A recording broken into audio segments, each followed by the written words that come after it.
स्वप्नांची नगरी, दिवस रात्र धावणारं शहर आणि या शहराच्या नसानसात रक्तासारखी वाहणारी मुंबई लोकल। दररोज लाखो प्रवासी आपल्या आशा, अपेक्षा आणि संघर्ष घेऊन या लोकलमध्ये चढतात।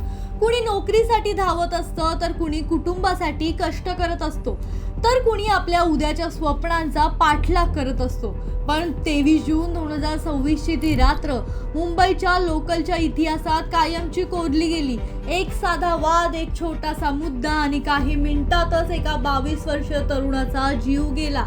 कल्पना करा, रात्रीची वेळ, मुंबई लोकल वेगाने धावतीये, बाहेर मुसळधार पाऊस कोसळतोय आणि लोकलच्या डब्यात बसलेले प्रवासी आपल्या घरी पोहोचण्याच्या तयारीत आहेत। पण कोणालाच कल्पना नसते की पुढच्या काही क्षणात एका किरकोळ वादामुळे एका तरुणाचा जीव जाणार आहे आणि संपूर्ण मुंबई हादरणार आहे। मुंबईची जीवनवाहिनी म्हणून ओळखली जाणारी लोकल ट्रेन दररोज लाखो प्रवाशांना त्यांच्या गंतव्यस्थानी पोहोचवते। मात्र 23 जून 2026 च्या रात्री याच लोकलमध्ये घडलेली एक धक्कादायक घटना ट्रेन रेंज किती भयानक ठरू शकते याचं भयावह उदाहरण बनलीये। मृत तरुणाचं नाव होतं मयंक रमेश लोहार, वय वर्ष अवघं 22 वर्ष। विरारमध्ये राहणारा मयंक अंधेरीतील एका मॉलमध्ये सेल्समॅन म्हणून काम करत होता। काम संपल्यानंतर तो नेहमीप्रमाणे रात्री चर्चगेटहून सुटणाऱ्या नालासोपारा फास्ट लोकलमध्ये चढला।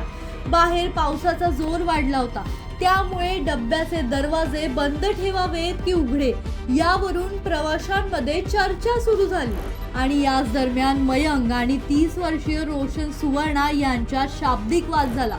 सुरुवातीला किरकोळ वाटणारा हा वाद काही मिनिटातच शिवीगाळ आणि संतापात बदलला। इतर प्रवासी मध्यस्थी करण्याचा प्रयत्न करत होते, मात्र दोघांमधील तणाव वाढत गेला। लोकल बोरिवलीच्या दिशेने वेगाने धावत असताना संतापाच्या भरात रोशनने धक्कादायक पाऊल उचललं।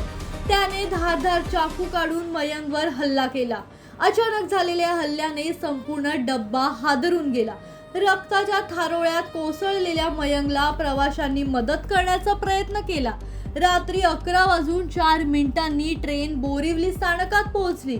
आरोपीने चालत्या गाडीतून उडी मारून पळ काढला, मात्र रेल्वे पोलिसांनी तात्काळ तपासाची चक्रे फिरवली। सीसीटीव्ही फुटेज, तांत्रिक तपासणी आणि विशेष पथकाच्या मदतीने काही तासात आरोपीला अटक करण्यात आली।